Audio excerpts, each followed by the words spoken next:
Qurban Bayramı, Qədirxum və Aşura. Bunlar əslində bir-biri ilə zəncirvari bağlıdır. Bir neçə gün sonra Qədirxum gələcək, oradan da sonra üzü Aşuraya tərəf gedəcək. Biri qurbangaha gedir, biri beyyət istənilir, o birisi yenə qurbangaha aparılır. Birincidə İbrahimlə İsmaildir meydanda. Gəliblər məhəbbətlərini qurban verməyə.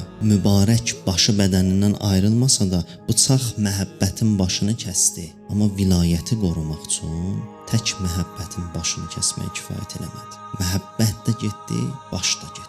Ona görə bu hadisə qurbandan başlayıb. Qədirxumda gələcək beyyəti sındıracaqlar. Bu beyyəti sındırmağın da nəticəsində Aşuranı yaradacaqlar. Bir ümmət İbrahimlə İsmaildən bu dərsi almadısa ki, dünyəvi məhəbbətin başını kəsməsən, Allah vəlisinə itaət eləyə bilməzsən, Allah vəlisinə təslim olmayıb onunla elədiyin beyyəti sındıracaqsan, digər Allah vəlisinin başını bədəndən ayıracaqsan.